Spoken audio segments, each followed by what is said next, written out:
비슷한 사람들의 세상 사는 이야기, 여기선 비교하지 않습니다. 평범한 우리가 주인공, 고정된 포맷, 정제된 멘트, 세련된 연출과 화려한 특수 효과, 저희는 사용합니다. 우리들만의 B급 정서로 일주일간의 스트레스를 시원하게 날려줄 여기는 B급 라디오. 보라. 안녕하세요. 보라보라의 해피바이러스 설디입니다. 안녕하세요. 보라보라의 토크 브레이크! 엘리펀드입니다. 형은 요즘에 많이 바쁘죠, 지금? 요즘 굉장히 한가합니다. 다음 주에 또 저랑 또 설디 펀디 또 공연 한번 하잖아요. 맞네. 즐겁게 또 한번. 그렇죠. 열심히 준비하겠습니다. 잘 부탁드릴게요. 저는 근데 요즘에 이런저런 고민이 많아요. 예, 어떤 고민이 있어요? 그냥 어쨌든 좀 바쁘게 살고 또 열심히 또 가정을 또 병을 하다 보니까 좀 많은 부분들이 있는데 형은 요즘에 고민거리 있나요? 저는 솔직히 얘기해서 제가 어릴 때는 좀 많이 예민했던 성격이어서 그걸 좀 바꿔야겠다 생각하는 이 다음부터는 요즘은 좀 간결하게 좀 살려고 노력을 하거든요. 심플 이즈 베스트. 네, 그러니까 고민의 시간을 줄이고 네. 행동의 시간을 좀 길게 잡자라는 생각이 정말 있거든요. 너무 좋은 얘기인데요? 그래서 이렇게 사나 봐요.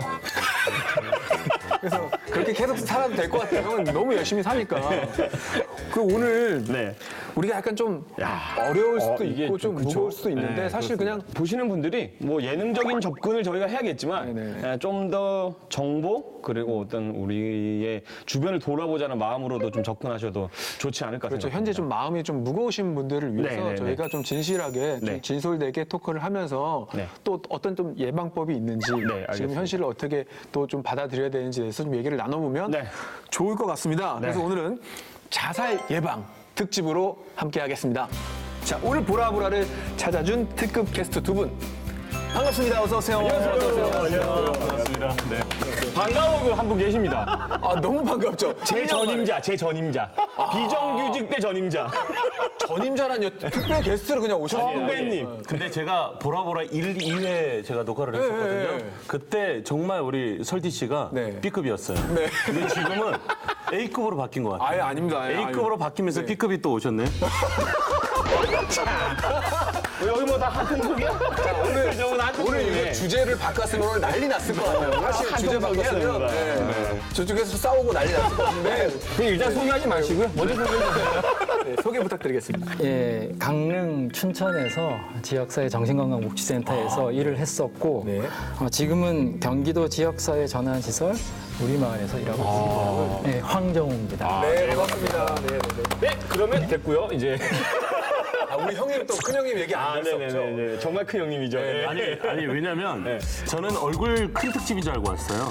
당연히 우리 뭐 펀디 씨가 계셔서 처음 듣는 얘기네. 근데 오늘 주제가 좀 무거운데 저를 왜 불렀는지 모르겠어요. 아마 이 한마디 때문에 저를 부르신 것 같아요. 저는 대전광역정신건강복지센터에서 홍보대사 역할을 맡고 있습니다. 네. 지금 현재도요? 네, 지금도 맡고 있고 그리고 더 중요한 것은 삼척시 홍보대사도 맡고 있습니다. 아, 진짜요? 삼척시 홍보대사였어요? 네네. 카페라 가서 이한이라고 합니다. 경기도 지역사회 전환시설의 수장을 맡고 있다고 지금 들었는데 어떤 시설인지 일단 좀 저도 처음 들어요, 전환시설. 전환시설이라는 예. 말은 처음 듣거든요. 주로 이제 정신과 병원에서 네. 뭐 조현병, 조울병, 네. 우울증 이런 이제 질환으로 치료받고 퇴원하신 분들이 바로 지역사회에 나가기 어려운 분들은 저희 시설에 잠깐 전환.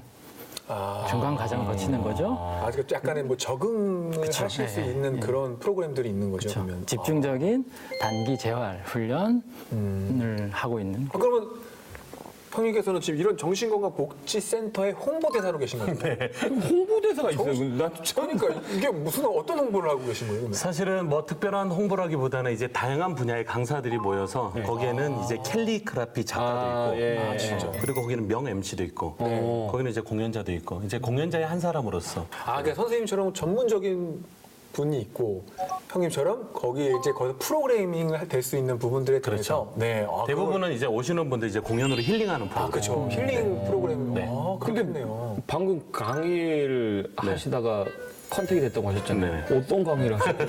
그렇게 안 보이죠? 그럼요. 교수님이시잖아요, 교수님. 나도 교수할 수 있어. 못할 것 같은데요. 사실은 제가 한 7년 전부터 저는 이제 가페라 가수로 전향을 하고 나서 이제는 특강과 공연, 그러니까 저의 스토리텔링된 이야기를 가지고 사람들에게 힐링하는 프로그램. 그래서 강의 주제도 인생의 리듬을 찾아라. 그러니까 저의 경험을 통해서 다른 분들도 같은 인생의 리듬을 함께 같이 찾았으면 좋겠다라고 하는 그런 취지로 동기부여 프로그램. 네. 딱 1년 전에 나오셨거든요. 보라보라 1, 2회 때 나오셔서 그때 막 본인이 막 이랬거든요. 뭐 오페라계의 싸이다. 내가 가페라계의 싸이. 아니 진짜 그렇게 얘기를 하셨는데 오늘 나오셔서 얘기하는 게 좀 적응이 좀 안 돼요. 자기 장르랑 안 어울리게 얘기를 하는데. 오늘은 또 어떻게 보면 또 안 어울리실 것 같은데 굉장히 좀, 조곤조곤하게 말씀을 잘. 굉장히 이 자리 불편해요. 일단 네. 두 분 모두 이렇게 또 생명 지킴이인 자살 예방과 관련된 일을 하게 된 계기가 좀 궁금합니다. 이거 처음부터 그렇게 관심을 갖고 접근하신 것 같지는 않은데. 저희가 뭐 이제 사회복지사 일을 하면서 다양한 특히 힘든 분들을 많이 만났는데 이제 생각해 보니까 마음이 힘든 사람이 제일 힘들더라고요. 뭐 몸이 아픈 분도 힘들지만 결국에는 아픈 건 머리잖아요. 맞습니다. 머리를 통해서 고통이 전달되니까 특히나 이제 최극단 정말 아무 방법이 없어서 죽어야 되겠다.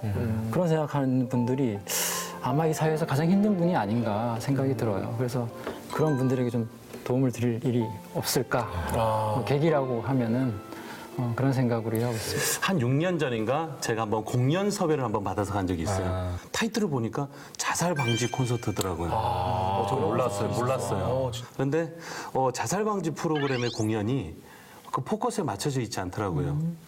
그러니까 공연을 위한 공연이 되어 있고. 그러니까 앞에 홍보 동영상 정도 이렇게 보내주고 나머지는 오신 분들 힐링하는 프로그램으로. 그래서 속으로 그런 생각을 했었어요. 이게 이게 좀 말이 안 된다. 네네. 이게 좀 취지가 좀 어긋난다라는 생각을 하고. 강릉은 아니었죠. 그래요? 아니었습니다. 근데 어쩔 수가 없는 게 이 프로그램 자체가 굉장히 무겁다 보니까 그렇게 접근할 수밖에 없다라는 생각이 지금 들더라고요. 그때는 제가 몰랐었어요. 그리고 나서 제가 이제 강의를 하는데 제 강의가 어떤 내용이 들어가냐면 저희 형님이 한 분이 계신데 세상을 먼저 떴어요. 친형님. 네네. 그러면서 이제 가족에 대한 슬픔. 그다음 가족에 대한 사랑, 가족에 대한 소중함 이런 것들이 이제 강의 주제에 어느 정도 들어가 있는데 그 담당자가 딱 보시더니 저희 센터랑 좀 잘 맞을 것 같다. 그렇게 해서 그래서 우리가 자살 방지 이렇게 모든 분들을 모시고 힐링 프로그램을 준비 중인데 와서 한번 해볼 생각이 없느냐. 그래서 과거 5년 전에 생각을 하게 됐죠. 그때는 내가 그냥 단순한 공연자로 참석을 했지만 지금은 조금은 더 섬세하게 터치를 할 수 있겠다. 하지만 쉽지는 않더라고요. 그럼요. 그래서 열심히 활동하고 있습니다. 네. 좋은 일을 하고 계시네요, 진짜. 안타깝지만 우리나라가 그 자살공화국이라는 그런 좀 불명예를 안고 있잖아요. 정확하게 어느 정도 수준인가요, 이게? OECD 국가의 자살 통계를 내보면요. 우리나라가 한국이 가장 자살률이 최고 높고요. 그게 이제 한 15년째 이어지고 있다. 17년도 통계는 12,000명 정도 우리나라 사람이 자살로 사망했다. 사망한 숫자만 그런 거죠. 근데 그 사망하기 전에 그쵸. 많은 또 자살 시도가 있었을 것 같고요. 독보적인 일이라고. 참 인정하기 어려운 현실입니다.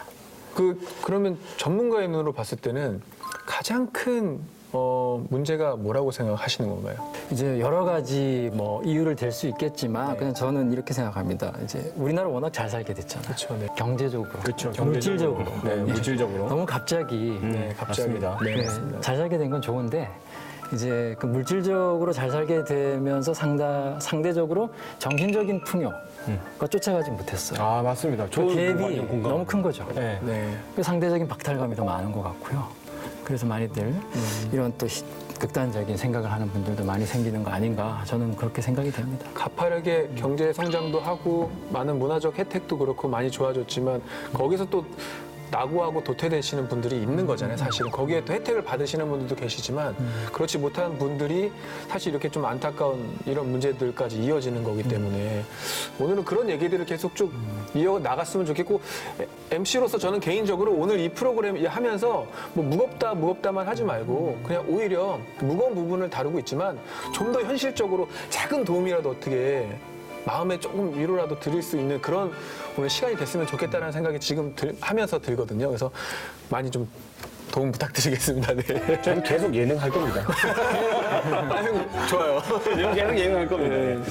저는 근데 아까 그 방금 선생님 말씀하신 것 중에 되게 공감하는 부분이 큰 것 중에 또 하나가 있는데 저는 우리나라 좀 교육제도 문제라고 생각을 하거든요. 왜 그러냐면 기본적으로 인문학이 완전히 사장되어 있어요. 예. 인문학, 예술이 사장되고 경쟁에 매몰리다 보니까 이 경쟁에 내몰린 친구들이 어릴 때부터 압박감을 갖고 있고 그다음에 성장을 하고 어른이 되고 그 친구들이 이제는 어느덧 또 자식을 낳고 이제 그런 세대가 교체가 되는데 저 너무 부족하다고 봐. 인문학적 예술적 교감이나 뭐 감성, 가방끈이 길고 뭘 배우고 이걸 수치로 얘기하는 게 아니라 좀 우리가 아까 얘기하신 마음의 안도, 어떤 뭐 물질적인 풍요 말고 정신적인 풍요가 이런 것들 좀 같이 와야 되는데 좀 너무 그런 부분에서 우리가 그거를 배제를 해버리지 않나 우리 사회가. 그러면 어른들도 좀 반성을 해야 되지 않을까 좀. 그럼 펀드 형은 뭐 지금 자살을 얘기하는 데서 이렇게 질문하는 게 좀 그럴 수도 있는데 그런 정도가 아니지만 외로울 때 나는 체감적으로 난 실제적으로 이거 하면은 좀 마음이 편안해진다. 난 이럴 때가 좋다. 뭐 이런 게 예를 들면 있어요. 외로울 때? 네. 사실 외로울 때 술 먹을 사람 없을 때? 아니 그러니까 그럴 때 어떻게 하냐고. 이게 그 술을 먹으면 형은 좋아지는 거예요? 아니 안 먹지. 그러니까 이거 되게 웃긴 얘기긴 한데 사실 많은 분들이 공감할 수 있는 거 30대이 넘어버리면 사실 친구 없어요. 친구가 없다고요? 아니 우리가 다 전화해서 뭐 한다고 하지만 실제적으로 자기가 본인이 진짜 외롭고 뭔가 가슴에 공허함이 있을 때 전화번호 그 수많은 깨똑이나 뭐 이런 것들 보면서 진정한, 다 해? 진정한. 못 하잖아요. 다 각자의 사정이 있고 다 있으니까. 그럼 거기서 무언가를 얻을 때 어떻게 할 수 있을까? 저는 일단은 외로우면 그냥 일단 외롭습니다. 어쩔 수 없는 것 같아요. 따로 이렇게 뭘 하지 따로 뭘 하려고 하지 않고 그냥 받아들여야죠. 그러고 또 기분 또 바뀌면 또 전화해서 한잔 하는 거고 뭐 그런 거 아니겠어요? 선배님은 또 다른 혹시 본인만의 홍보 대사로서 또 뭐 방법이 있나요? 뭐 특별히 방법은 없는 것 같고 제 개인적인 이야기를 하면 저는 생각보다 술을 못 먹어요. 그러니까 저 깜짝 놀랐어요. 술을 한 잔을 못 해요. 근데 어떻게 된 겁니까? 유일하게 하는 게 운동. 그것도 왜 이렇게 놀래요? 아 방송에서 왜 거짓말을 해요 자꾸. 정말 저는 어떤 특집에 나와야 되냐면 운동을 하는데 살이 안 빠지는 특집. 그거 많이 먹어서요. 코끼리도 엄청 먹잖아요 코끼리. 조만간 또 나오실 거예요. 코끼리도 초식 동물이잖아요. 엄청 큰데. 네, 정말 왜냐하면 이게 우리가 자살이라고 하는 그 단어, 사람들이 힘듦이라고 하는 그 단어는 제가 보기에는 이 뭐 고도의 압축 성장 이런 얘기도 나왔지만 제가 보기에는 우리 교육 환경 좋고 사회복지 저는 나쁘다고 생각 안 해요. 여러 복지들이 괜찮은데 이제 가족 피로 증후군. 가족 탈진 증후군 이런 말을 쓰더라고요. 그러니까 저도 가장으로 있으면서 왜냐면 저는 이제 딸 하나 또 막내가 조금 차이가 많이 나는 첫째가 대학교 1학년 둘째가 6살 욕심쟁이. 그러다 보니까 이게 가장의 역할 이 아이를 잘 키울 수 있을까 그런 어떤 가장의 역할에서의 어떤 그 증후군들 그런 것들이 좀 쉽지 않을까라는 생각 저는 그럴 때마다 외로울 때 술을 안 먹으니까 이제 정말 가까운 사람들하고 배드민턴도 치죠 골프도 치죠 수영도 하죠 네. 그런 건 저랑 되게 비슷하신 거예요. 근데 믿을 수가 없어요. 가까운 사람한테 먹고. 제가 최근에 가장 많이 빠진 게 300g. 그거는 그치, 저는 300kg 이 더운 날에 앞에 100m만 걸어도요 300g이 빠져요. 근데 지금 더 아니 이상이 안 1년 전, 빠지더라고요. 1년 전보다는 조금 그래도 뭔가 좀 아니요 그때가 날씬했던 거예요. 방금 또 하나 뭐 캐치했는데 선생님이 방송국이 자꾸 오늘 방송부터 이간질을 해. 이런 일 아니야? 직접 본 걸 얘기하는 그렇게 거. 안 하셨어. 너는 거기서 안 보이잖아. 나 보인다니까 이렇게 딱 웃고. 많이 빠진 게 300g. 그거는 그치, 저는 300kg. 이 더운 날에 앞에 100m만 걸어도요. 그래도 저희가 들을 건 드려야죠. 저희는 보이는 라디오, 보고 싶은 라디오니까요. 먼저 황정우 실장님의 힐링곡인데요. 이 노래를 선택한 이유가 예, 있으시나요? 네. 일단 저는 좀 조용하고 편안한 노래를 골라봤는데 네네.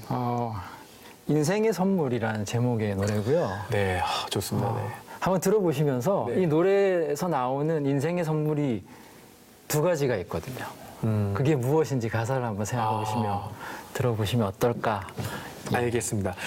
양희은의 인생의 선물 듣고 오겠습니다. 봄산에 피는 꽃이 그리도 고울 줄이야. 나이가 들기 전엔 정말로 몰랐네. 봄산에 지는 꽃이 그리도 고울 줄이야.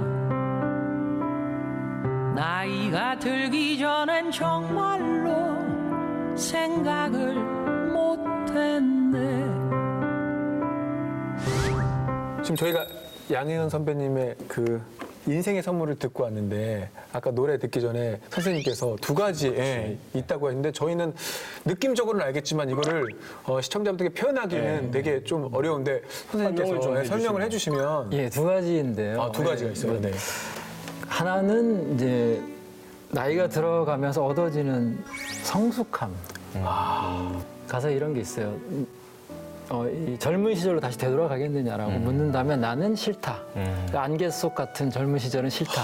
지금이 더 좋다라고 대답을 하는데 현재를 이제 감사하게 생각하고 받아들일 수 있는 그런 성숙함이 첫 번째 인생의 선물이다. 또 하나는 두 번째는 그 친구입니다. 친구. 네. 그러니까 지는 해 함께 바라봐줄 친구만 있다면 더 부러울 게 없겠다 이런 가사가 있는데 그 가사말이 있네요. 그러니까 이제 인생을 살면서 이 만나게 되는 친구들이 결국에는 나이 먹고서도 가장 인생의 큰 선물이다라고 하는 가사 펀디 씨는 내용인데 저녁 해를 탁 지는 걸 보면서 술 먹을 친구. 야들 듣고 있냐? 아니 아까 친구가 없다 그랬어요. 아니 근데 그거는 사실 요 오해의 소지가 있는 게 아니 보니까 제가 여기 나오면서 모니터를 한번 하고 왔거든요. 하고 왔는데 펀디 씨가 딱 있는 거예요. 네. 딱 보면서 너무나 잘하는 거예요. 유명인이다. 유명한 연예인이다. 검색을 딱 했죠. 검색이 안 나오더라고요. 검색이 안 나온다고요? 근데 딱 나오는데 그 친구 사이에 대해서 누가 이렇게 쓴 글이 있더라고요. 친구 없다고. 네, 두 분은 계속 싸우시면서 진행해 주시면 될 것 같고요. 봐 오늘.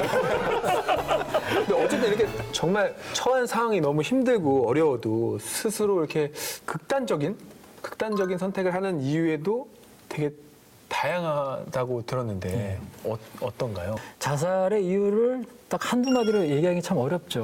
많은 이유로 또 아주 지극히 개인적인 일로 아니면 또 이렇게 뭉쳐지는 어떤 사회적인 현상으로 설명할 수 있겠는데 저는 두 가지로 얘기를 좀 생각을 해봤어요. 첫째는 고통의 문제인 것 같아요. 그러니까 정말로 내가 죽고 싶어서 죽음을 목적으로 자살을 시도하는 사람은 없죠. 다만 삶이 너무 힘들고 고통스러우니까 이제 결국에는 죽음을 선택해서 고통으로부터 벗어나고 싶은 거죠. 네. 그래서 우리가 고통을 줄여주면 살릴 수 있는 거죠. 그래서 자살 예방이 필요한 거라고 생각이 들고 제가 그림을 가져왔는데 네. 예. 이제 되게 우리가 우울증, 네. 우울로 얘기를 많이 하죠. 그러니까 정신적인 문제로. 네. 근데 이제 이것은 경로입니다. 네. 근본적인 원인이라고 보기는 어려워요. 그럼 이 우울이나 분노, 불안을 만들어낸 이유는 이제 고통이죠. 제가 말씀드린 고통, 경제적인 어려움, 고통, 또 나의 건강이나 신체적인 질환의 문제로 인한 고통. 저희 쪽에서는 이런 걸 이제 스트레스라고 표현을 하기도 하고요. 그리고 이런 고통으로 야기되는 관계적인 문제. 네. 그러니까 저는 두 번째 자살의 이유는 관계라고 생각하거든요. 또 하나는 뭐냐면 개인의 성향입니다. 이런 스트레스나 고통을 어떤 사람은 덤덤하게 잘 이겨내는 사람이 있고 어떤 사람은 이 고통을 너무너무 힘겹게 받아들이는 사람이 있어요. 네. 이건 약간의 유전적인 성향도 있으면서 그 사람의 성격일 수 있거든요. 네네. 이 그 고통과 그걸 받아들이는 본인의 성향의 조합으로 이제 불안하냐, 편안하느냐, 담담하느냐의 현상이 나오는 거고 네. 이 현상이 아주 심화된다면 결국엔 최악으로는 자살로 간다는 거죠. 저기까지 갈 때 어떤 신호를 보낼 것 같아요. 대개는 정말 사고가 나기 전에 나를 좀 구해 주시오라는 그쵸, 맞아요. 나는 자살을 생각하고 있다라는 사인을 표현할 수밖에 없는 거라고 봐요. 죽음에 대해서 생각을 한다면 어떻게 죽을까? 또 내가 죽으면 가족은 어떻게 되지? 수없이 많은 고민과 번민에 있게 돼요. 그러니까 머릿속에 그런 자살과 죽음에 대한 생각이 꽉 차 있게 되는 거죠. 그러면 거기에 몰입되어 있기 때문에 네. 이 사람이 일상생활을 할 때 자연스럽게 말로, 행동으로 또 상황으로 표현이 될 수밖에 없는 거죠. 대부분 본인의 그런 어떤 그 증상이 있을 때 가까운 사람들에게 얘기를 잘 하지 않는데요. 정말 오랜만에 만나는 친구들, 오랜만에 전화를 해서 이런 하소연을 하거나 혹시나 옛날에 정말 나랑 가까웠던 친구인데, 정말 친했던 친구인데 한동안 떨어져 있었고 한동안 연락을 못했지만 그런 친구들에게 가끔 그렇게 전화가 온대요.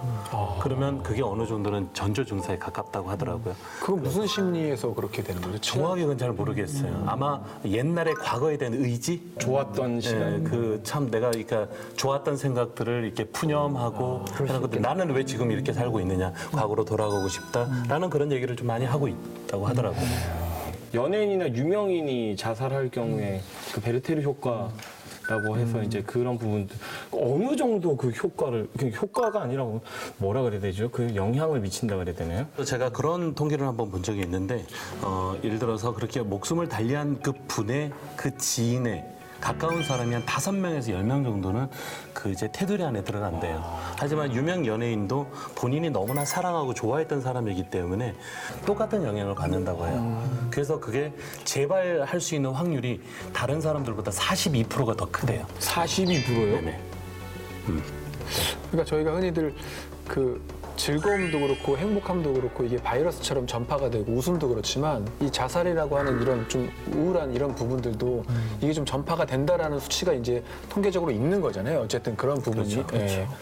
되게 굉장히 안타까운 부분인 것 같고 5월 7월에는 이 서울과 인천에서도 이게 동반 자살을 했잖아요. 이게 되게 큰 이슈가 됐었는데 이렇게 하는 혹시 이런 선택을 하는 심리는 어떤 걸까요?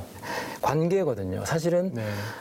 사람은 관계, 사람들과 친구랑 동료랑 가족이랑 소속되어 있는데 네. 그러니까 그런 관계 자체를 본능으로 우리는 얘기합니다. 애들러 같은 사람은 네. 인간의 가장 중요한 본능 중에 하나를 사회적 욕구라고 했거든요. 그러니까 본능적으로 사람은 소속되길 원하는데 여기서 소속되어 있는 관계 속에서 단절되었다라고 내가 느낀다면 고립감을 느끼면서 죽어야지라는 생각이 들어온대요. 근데 이게 더 심해지면 어떻게 될까요? 내가 상대방 가족, 친구, 회사에서 나는 짐이 된다. 부담이 되는 존재다라고 생각한다면 정말로 가장 큰 관계의 단절이고 이때는 비로소 아주 구체적인 자살 욕구가 올라온다는 거죠. 그래서 이 많은 어떤 자살의 이유나 원인들을 관계로서 설명하는 이론이 될 것 같고요. 동반 자살도 뭐 말하자면 이런 관계에 대한 부분들이 작용하는 거 아닌가 그렇게 생각할 수 있습니다. 자살할 수 있는 능력? 예, 자살할 수 있는 능력. 네. 예. 무슨 말인가요? 자살할 수 그러니까 있는 능력? 사실 관계가 단절되고 내가 다른 사람으로부터 가족으로부터 나라는 존재가 짐이 된다라고 네. 느끼는 것만으로 죽기는 어려워요. 왜냐하면 누구나 본능적으로 죽음 앞에서는 두려운 거거든요. 그렇죠. 아주 큰 공포가 있거든요. 네. 그래서 목을 매려다가 두려워서 또 난간에 서서 두려워서 무서워서 못하겠어 그만두게 되는 거는 당연한 본능인데 네. 그 죽을 수 있는 능력, 그러니까 자살 시도를 자주 하다 보면 죽음에 대한 공포의 내성이 생기는 거예요. 점점 자살 시도가 쌓이게 되면은 두려움을 조금씩 덜 느끼게 되는 거죠. 그 상태를 자살할 수 있는 능력이다라고 보는 거죠. 그러면 정말로 치명적인 자살을 시도하게 되는 거라고 보는 겁니다. 그러네요. 예. 네. 그럼 평소 자살을 예방하고 자존감을 회복하는 방법이 있을까요? 뭐 다양하겠지만 그래도 좀 뭐 저도 이제 상담을 하면서 늘 그 부분에 대해서 얘기를 하죠. 그러니까 아까 우리가 좋아했던 스트레스 해소 방법이나 뭐 힐링이 되는 거 운동을 해라. 누구누구씩 운동을 하세요. 그런 얘기도 하고 좋은 차를 한번 마셔보세요. 뭐 다양한 방법들을 제시를 하지만 쉽지 않아요. 사실은 이런 자살 생각에 몰입되어 있는 인생의 좌절을 겪고 있는 분들에게는 그런 얘기들은 받아들이지 않는 경우가 많고 오히려 저는 이렇게 한번 힘내봅시다. 희망을 좀 가져보시죠라는 얘기를 할 때 즉각적으로 그건 희망 고문이다. 정말 당신이 내 처지가 돼봤냐. 오히려 저는 또 반대로 공격을 받는 경우도 있는 경험을 했거든요. 제가 최근에 그만큼 좀 비슷한 예. 얘기를 들었거든요. 그러니까 힘든데 뭘 자꾸 하지 말라 그러는 거예요. 뭐 병원을 가도 뭐 상담을 받아도 아니 그게 안 돼서 지금 여기로 온 건데 예, 그런 얘기를 하더라고요. 그래서 함부로 조언을 하는 것도 이것도 진짜 굉장히 위험하겠다라는 생각. 왜냐면 그 말씀에 문득 생각나는 게 뭐냐면 입으로 이렇게 쉽게 내뱉는 사람들이 많아요. 아 죽고 싶다. 아, 난 너무 힘들다. 근데 딱 보면 쉽게 내뱉는 말들도 있고 정말 그 사람의 사업이 힘들어서 생활이 힘들어서 그러면 유일하게 제가 술 먹는 날이에요. 제가 유일하게 술 먹는 날이 거기 앉아서 그런 분들은 똑같은 얘기는 한 300번은 하는 것 같아요. 그래서 저의 주관은 그분들에게 정답을 주지 말자. 그냥 듣기만 하고 그냥 옆에 있기만 하자라는 생각. 그리고 술값도 내가 계산하자. 근데 사실 정말 가장 훌륭한 중요한 그 자살 위험자에 대한 태도일 수 있어요. 왜냐면- 그러니까 열심히 듣는 것이 정말 어렵거든요. 근데 그렇게 또 좋은 얘기를 이렇게 선배님처럼 많은 얘기를 들어줄 수 있는 사람들이 주변에 많지는 않잖아요. 그러면 뭐 국가기관이나 이런 데서 그런 걸 또 하고 있다고 전화 상담이라든가 하는 데가 있다고 하는데 그런 것도 좀 알려주세요. 네네.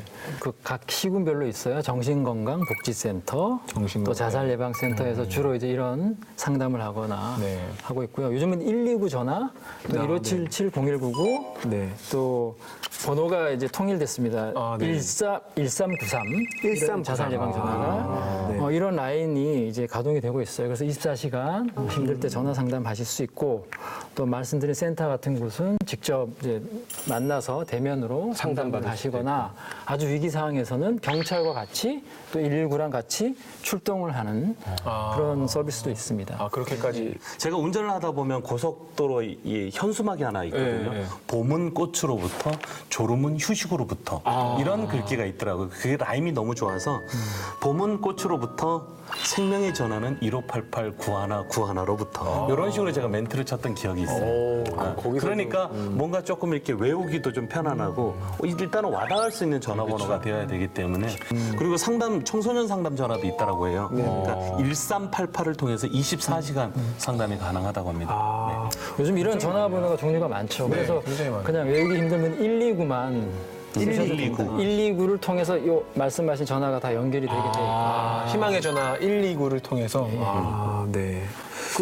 일단 지금까지는 예방에 대해서 좀 우리가 얘기를 했는데 특히나 그 자살 고위험군인 분들은 전문기관의 도움을 받는 게 당연히 좋은 건가요? 그러니까 여쭤보는 궁금해서.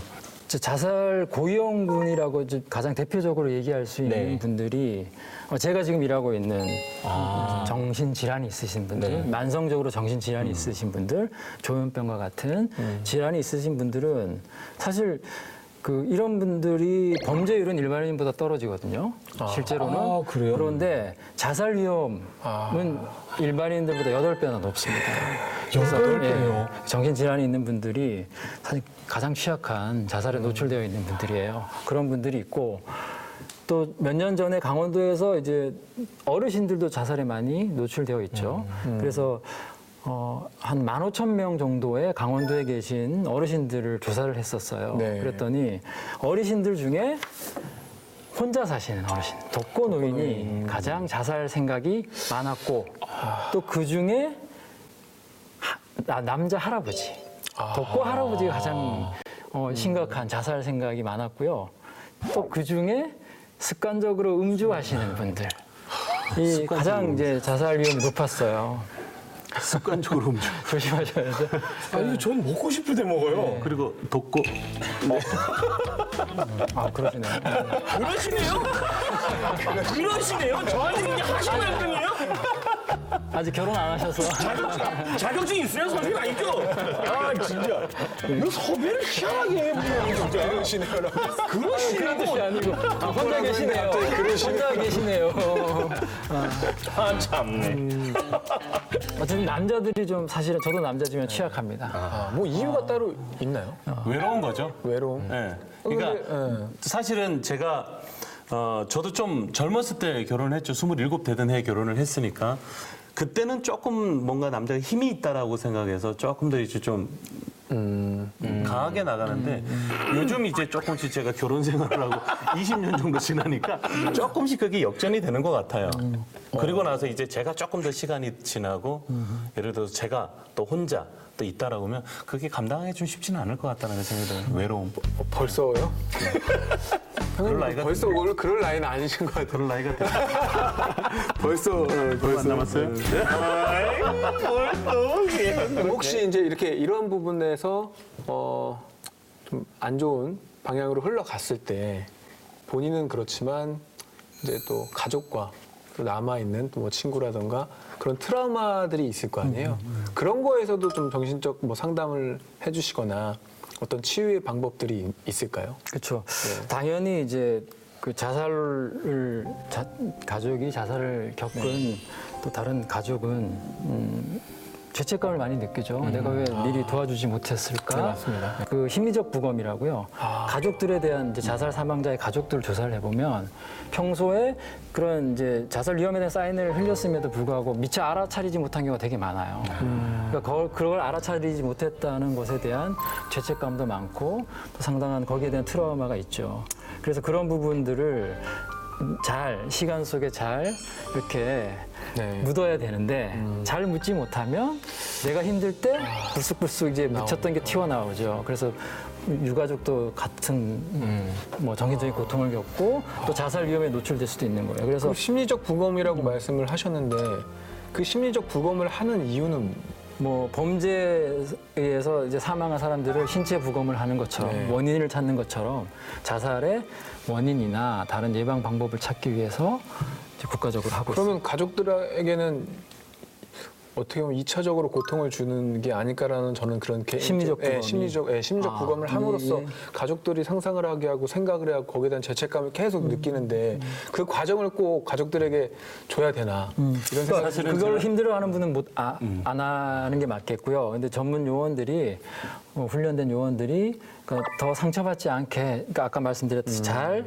그 기억들을 다듬어서 잘 시간 속에 묻는 역할을 그 무조건 해야 되는 건 면담 아닌 과정 건가요? 통해서 다루어주는 것이 필요합니다. 그러면 오히려 더 이제 그런 심리적 부검을 통해서 내 마음이 정리가 되었다. 2010년도에 제가 앨범을 하나 만들었는데 그 앨범에는 자식을 먼저 보낸 부모들을 위한 노래도 들어가 있거든요.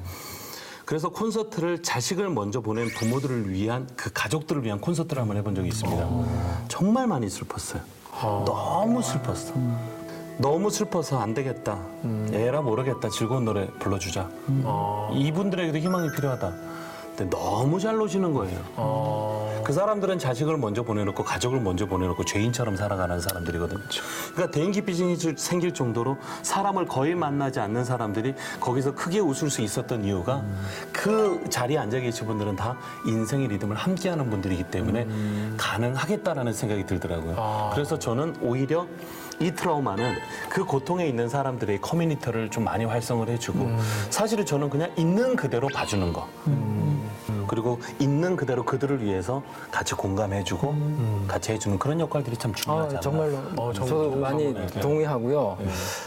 저도 사실 이제 어렸을 때 저희 할머님이 저희 이제 삼촌이 자살로 돌아가셨어요. 막내 삼촌이 할머님이 간혹 이제 삼촌 사진을 꺼내놓고 이렇게 힘들어하시는 모습 제가 봤거든요. 근데 당시에 어느 누구도 어느 가족도 할머니랑 그런 아픈 마음을 같이 나누거나 위로를 되드리지 못했었어요. 저도 지금 그게 더 자극할 마음에 걸리는데 지금 말씀하셨던 것처럼 그런 힘든 분들이 조금 더 빨리 잘 그런 이제 뭐 상처를 극복할 수 있는 방법들은 같이 이야기 나누고 지지받을 수 있는 그런 것들이 되게 중요한 것 같습니다. 깜짝 놀랐습니다. 아, 이분들도 웃음이 있구나. 아, 이분들도 하지만 못 보여준 거죠. 숨기고 싶었던 거죠. 하지만 그런 힐링 콘서트를 좀 많이 좀 해주셨으면 좋겠어요. 너무 좋은데. 많이 하고 있습니다. 저도 좀 불러주세요. 저도 열심히 동참해서 하고 하고는 싶은데. 있지만 한계가 있다라고 하는 부분이 사실은 없지 않아 있죠. 지금 갖고 있는 게 흥밖에 없으세요? 비슷합니다. 보통 왜 우리가 자살 이러면 거의 다 사회적 인식이 개인의 문제로 치부하는 경향이 되게 컸다고 느끼거든요. 뭐 흔히 자살했다 그러면 아유 못난 놈. 아니면은 그걸 굉장히 개인의 문제로 그냥 이렇게 딱 그냥 그랬던 사회적 분위기가 있었죠. 예, 예. 그래서 요즘은 제가 그나마 아까 덜한데. 말씀드렸다시피 경제적 성장을 따라가는 정신적 성장이 그런 부분인 것 같아요. 자살로 힘들어하는 분들을 개인적 문제로 치부하지 않고 같이 우리의 문제로 받아들이고 해결해 보려고 관심을 가져주는 그런 것들, 또 자살 유가족들을 같이 이렇게 이렇게 힐링할 수 있는 분위기로 만들어 드리는 것들이 성숙한 문화라고 생각이 되고. 하지만 쉽지 않습니다. 그러나, 예. 많은 경험을 해봤지만 정말 쉽지 않습니다. 예, 저희도 왜냐하면 이제 그걸 사업으로 유가족 사업을 해보는데 참 쉽지 않아요. 오히려 차라리 그분들이 와주셨으면 좋겠어요. 그러니까 와주시면 너무나 행복하게 잘 해드릴 수 있는데 거기까지가 참 쉽지가 않아요.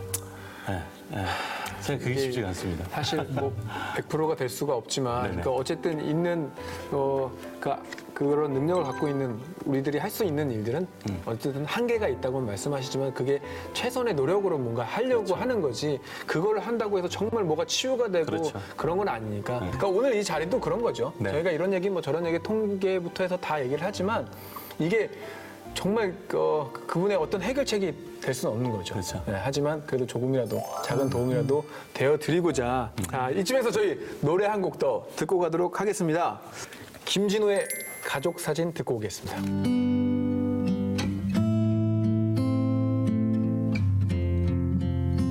바쁘게 살아온 당신의 젊음의 의미를 더해줄 아이가 생기고 그날에 찍었던 가족 사진 속에 설레는 웃음은 빛바래 가지만 어른이 되어서 현실에 던져진 나는 철이 없는 아들이 되어서 이곳저곳에서 깨지고 또 일어서다 외로운 어느 날 꺼내본 사진 속 아빠를 닮아 있네.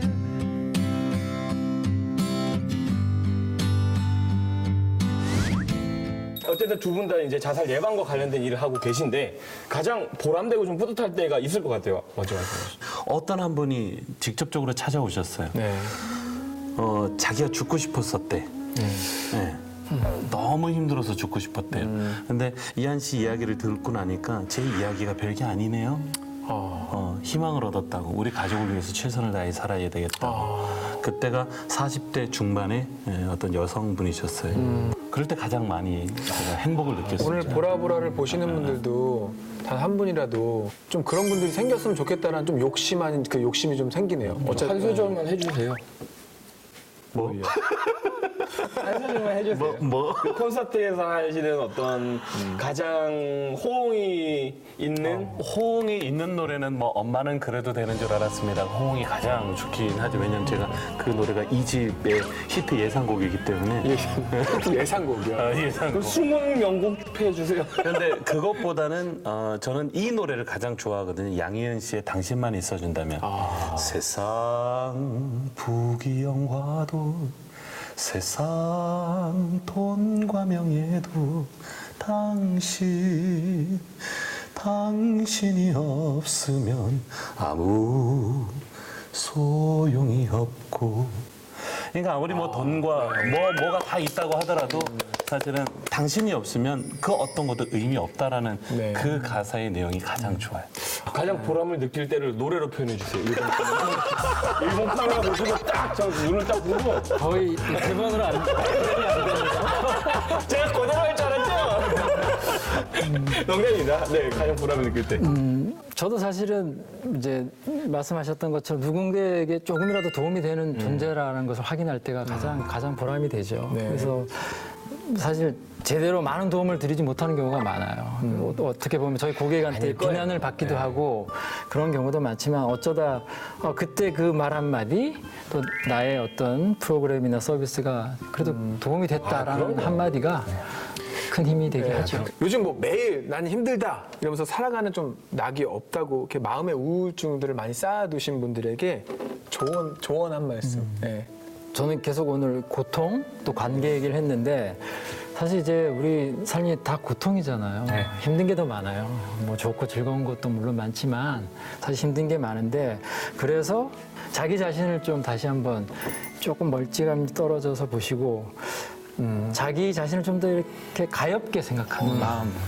가볍게 생각하는 이렇게 가만히 보면 나라는 자신이 참 애처로울 때가 많거든요. 그렇죠. 가엽고 그런 마음으로 자신을 본다면 조금은 다시 한번 지금의 고통을 생각할 수 있지 않을까. 그러니까 누구나 다 가엾은 존재거든요. 그렇죠. 네. 그래서 자기에 대한 애착 또 그런 연민을 한번 찾아보실 수 있었으면 아주 작은 희망이 나오지 않을까.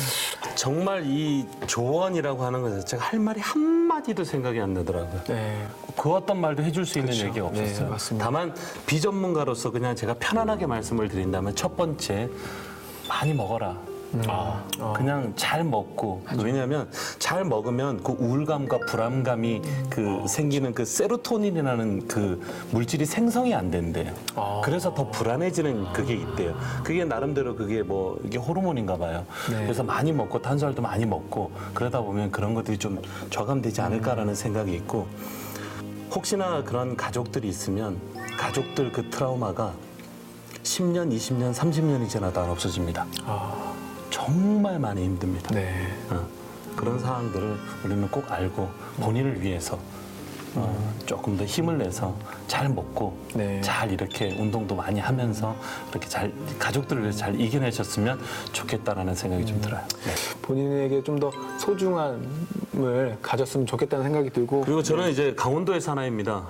삼척에서 태어났고 지금 강원도 원주에서 생활을 하고 있고 네네네. 강원도 토박이에요. 아, 삼척에 태어나시구나. 네. 언제든 저한테 연락을 주십시오. 제가 맛있게 밥 사드리겠습니다. 박수 한번 언제든지 연락달라고 하시니까 아니, 네, 정말 맛있는 걸로. 네. 사실은 그런 분들이라면 정말 용기 내서 저에게 전화까지 주실 분이라면 그럼요. 제가 정말 진수성찬을 해서라도 제가 최고의 대접을 해드리도록 하겠습니다. 네. 좋은 말씀입니다. 앞으로 계획이나 목표가 있으시다면?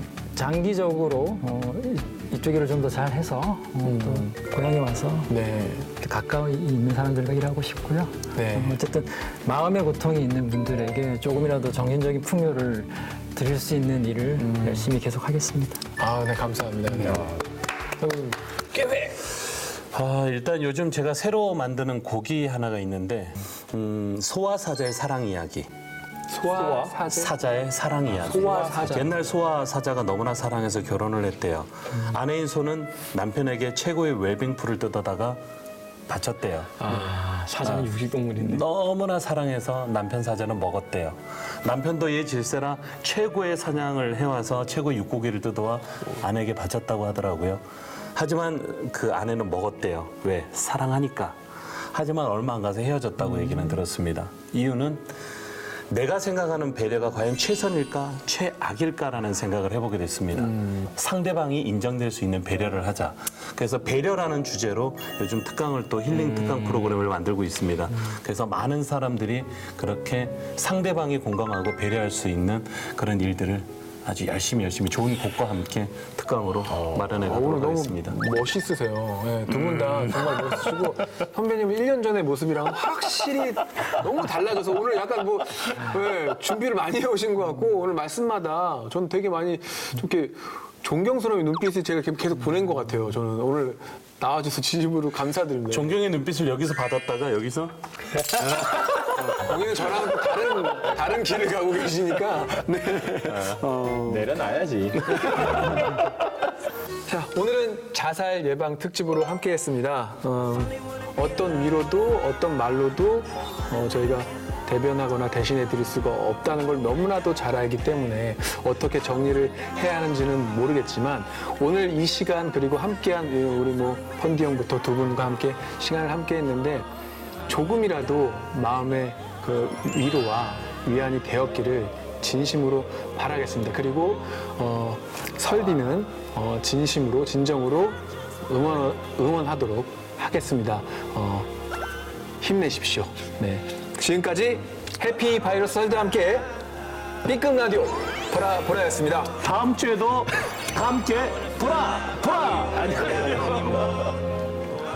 때를 며칠 안 남기고 있는 24살 김희준이라고 합니다. 대한민국 해병대에 전역한 지 2달 된 예비역 병장 23살입니다. 이 희준이 형이 저보다 학교 형이요? 형! 저보다 형으로 있으세요. 네, 제가 학교 선배입니다. 학교 선배인데 후배는 군대 갔다 왔고 제가 이제 먼저- 군대를 제일 보내가야 되고 네. 제가 군대를 먼저 갔을 때 형 웃고 있었어요. 왜 웃었어요 갈 때? 아유, 당장 저한테 닥친 일이 아니라고 생각해서 모든 사람이 원래 그렇죠. 모든 사람이 그래. 후배가 볼 때 선배 어떨 것 같아 군대 생활? 조금 걱정돼요? 적응 많이 못하죠. 무슨 훈련이죠? 저는 IBS 기프트공 훈련이 제일 많았어요. 기프트콘이요? 아이고 기프트콘 주는 훈련이니까. 아니 지금 IBS 하면 기프트콘을 주는 거예요? 이런 래프팅 타는 그런 자세, 래프팅 자세. 이거 딱 각자 네. 한번 해보세요. 큰일 났어. 이게 뭐야 큰일 났어. 어떻게 해.